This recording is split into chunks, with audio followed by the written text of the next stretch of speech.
When asked to describe Seinfeld, co-creator Larry David and many others call it a show about nothing. Whether you put any thought into it or not, they're right.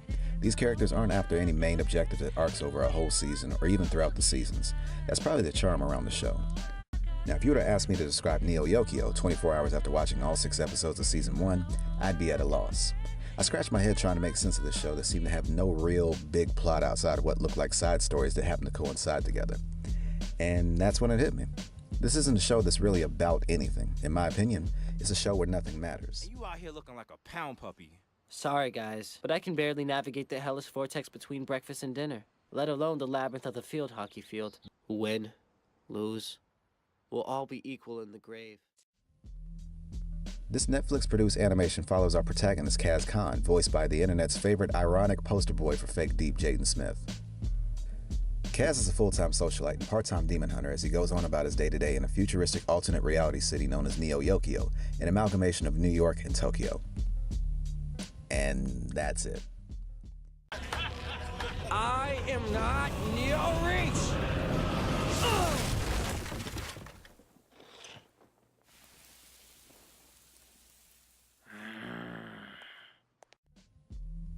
From the trailer, you expect this to be some big action show involving ghost busting and demon exorcising, but no.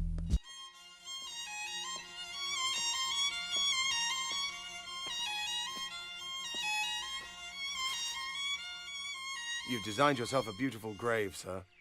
I'm gonna rest for a bit.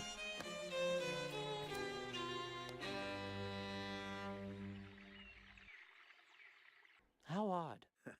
Kaz is moping about in almost every episode about either his ex-girlfriend or his status on the Bachelor board, a ranking system that's literally in the center of Yokio. When he does fight against magic, it usually takes place near the end of the episode and can sometimes feel pretty anticlimactic. I've struggled with trying to explain Yokio for someone that hasn't heard of it. It feels like a satire on society with a few parodies to anime shows like Sailor Moon, Ranma, or even Speed Racer. It's really not a very elegant perfume. I believe a classic is a classic when talking about clothes, cars, or watches. Kaz, as with most characters in Yokio, is so preoccupied with status and clout that demon hunting jobs given by his Aunt Agatha are such an afterthought. In normal cartoons or comics, Superman doesn't spend a whole episode or issue as Clark Kent racing to reach the deadline on finishing his article before the Daily Planet starts printing, or looking for a gift for Lois Lane. You don't see Bruce Wayne actually run Wayne Enterprises from the start of business hours to the end. But here we are, with Kaz so flustered over his ex-girlfriend that he puts himself in dumb situations to compensate. Come on, Kaz. The fans are asking for it. They want it. Let's give them a thrill. Kiss the woman, you magical bastard! Okay, for the fans. Bingo! Or putting on a show for the fans as he kisses Sailor Pellegrino just to bump up his Bachelor standings. I'm afraid, sir, that your tuxedo is not black, but rather the darkest shade of midnight blue. What am I gonna do? Or being disgusted at a fashion faux pas of wearing midnight blue to a black tie affair, then getting mad once his arch-nemesis Archangelo takes the idea. Sure, black would have been the safe choice, but fortune favors the bold. A midnight blue tuxedo? What gives, Archangelo? I played you, Kaz. Midnight blue is the new wave, and I alone will take credit for it. You bastard. Oh, and demons just happen to show up at some point. All the superficial details of the upper class takes precedence over anything else going on in the city. Hell, there's an actual ranking system for bachelors determining their clout in the center of the city. Which, in the real world of doing anything for likes and retweets, is a pretty interesting parallel. Charles, play me a song by Sailor Pellegrino. Which one, sir? I don't know. Whichever is her most popular. Good choice, sir.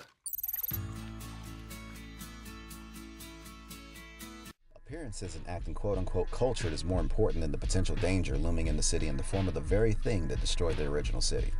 I don't want to spoil too many details about Yokio for those still on the fence about seeing it. The animation itself is pretty clean with a few hiccups here and there. The voice acting for Jaden Smith, Desus Nice, and a few others feels pretty wooden, but that kind of adds a jaded yet melancholic vibe to the dialogue. The comedy borderlines between dry and ironic, which apparently was just enough ammo to make memes out of it. You know what, Helena? You don't deserve this big Toblerone. Based on the reviews online, people either hate it or, just like me, don't know what to make of the show. This mixed bag of emotions is most likely due to comparing it to your typical anime when this is clearly not the case. And maybe I'm giving too much credit to the show by saying it's at least worth a look to figure out how you should feel about it. But then again, my opinion, much like this show, probably doesn't really matter. Thank you for watching. This is something new we at Oafdiscussions wanted to try out, and we'd really appreciate hearing what you think of it. Please leave a comment, like if you did, and subscribe if you haven't already. Once again, thanks for watching. Peace.